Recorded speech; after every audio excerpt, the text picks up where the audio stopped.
It's August 1995, and British wrestling journalism is alive, loud, and razor sharp.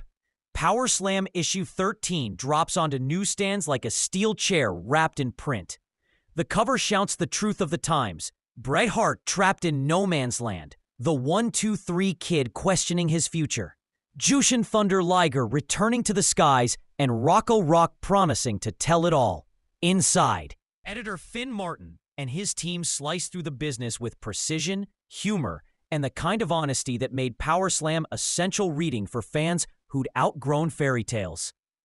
The magazine opens from the top. Finn Martin reports on the WWF Summer Tour through England.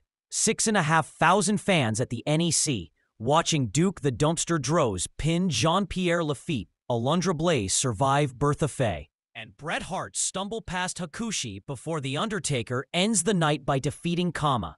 Martin calls it a flat evening of cartoon wrestling. Then he pivots to ECW's underground show at Walthamstow, where Sabu and the Dirt Bike Kid tear through tables in a match so wild the crowd can barely process it.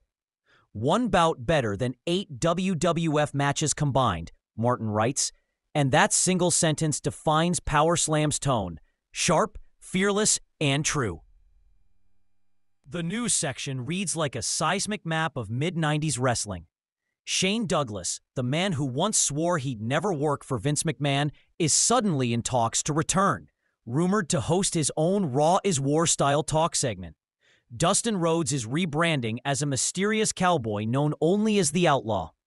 Glenn Jacobs debuts as Dr. Isaac Yankem, Bret Hart's dentist from Hell nemesis.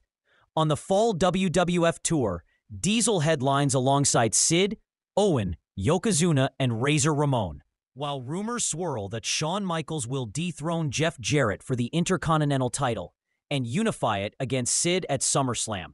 Power Slam prints the prediction weeks early, and history proves them right.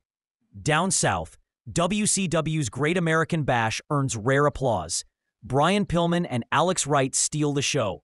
Sting defeats Meng to claim the U.S. title, and Ric Flair and Randy Savage brawl through chaos.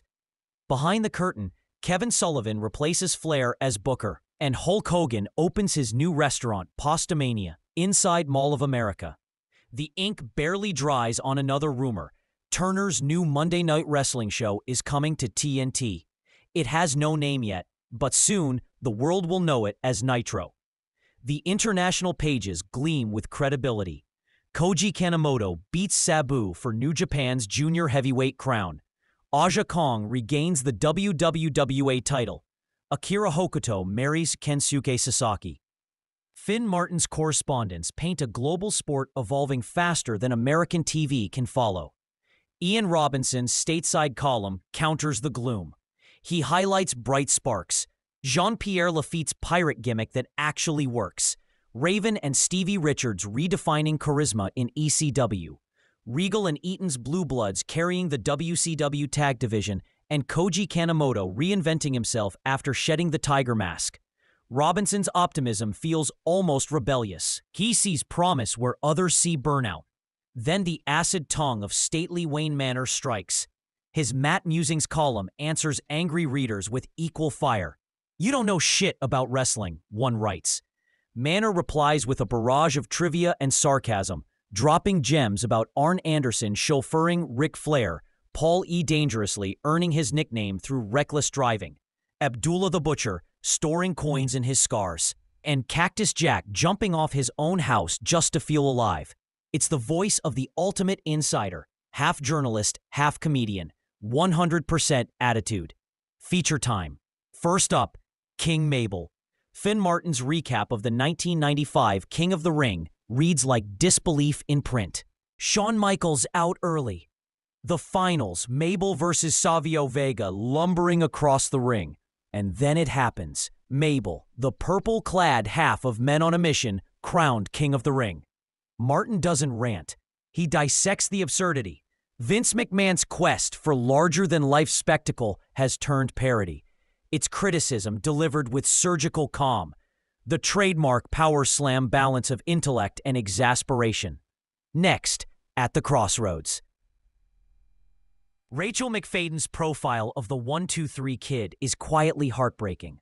Once the giant killer who shocked Razor Ramon, now a man without direction. He admits he's tired, unsure if the WWF can ever value smaller wrestlers. She writes him as humble, loyal, and trapped, an innovator waiting for an era that doesn't exist yet. Listening now, you can feel the echoes of every cruiserweight who followed. Then Rob Butcher brings hope back with Sky's the Limit. Jushin Thunder Liger, fresh from brain surgery, returns to New Japan Pro Wrestling.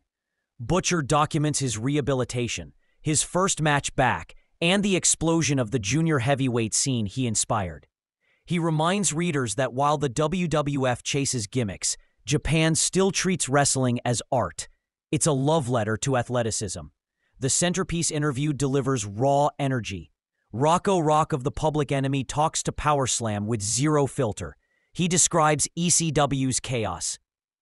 The glass, the chairs, the blood, and why he and Johnny Grunge love it. We live the gimmick, he says.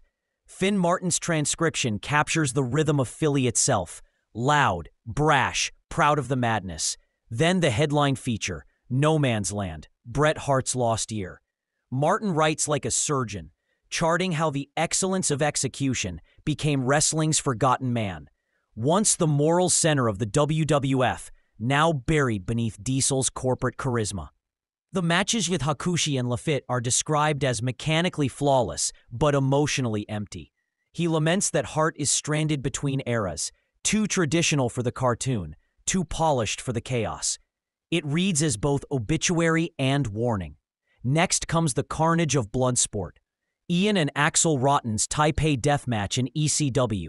Their fists wrapped in tape, dipped in glue, rolled in glass.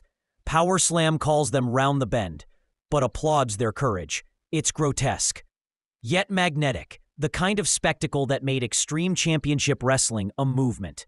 The letters section, Feedback Frenzy, is vintage mid-90s fandom. Signs at the ready, Wake up boys, and Hit the road Lex, Mabel, Mo. Fans tear into lazy booking, praise ECW's honesty, beg Bret Hart to jump to WCW. The readers are as sharp as the writers, each letter a micro-editorial of frustration and faith. Sprinkled through the pages are VHS reviews and advertisements that nail the era's texture. Tape of the Month reviews WrestleFest 88, Wrestling Grudge Matches, and Atsushi Onita versus the Great Sasuke. Each scored with schoolmaster precision, a C, a D, and a solid B. There are subscription offers, mail order forms for back issues, and a glossy foldout of Shawn Michaels, all smirk and sequins. It's $19.95 in print. Half shoot, half dream. Wholly obsessed. By the time you reach the final column, you've traveled across the wrestling world. WWF is lost in transition. WCW is plotting war. ECW is creating anarchy. And Japan is quietly perfecting the craft. Finn Martin and his crew don't choose sides. They tell the truth with wit, sarcasm, and deep respect for the ring. Power Slam number 13 isn't just coverage. It's a chronicle of wrestling's adolescence, the moment before the Monday Night Wars erupted.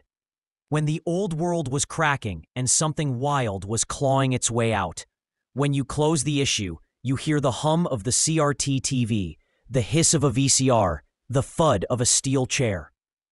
You smell the ink, the blood, the hope. This is Power Slam, August 1995, a magazine unafraid to shout the truth while the business tries to silence it. For fans, it wasn't just journalism, it was rebellion on paper.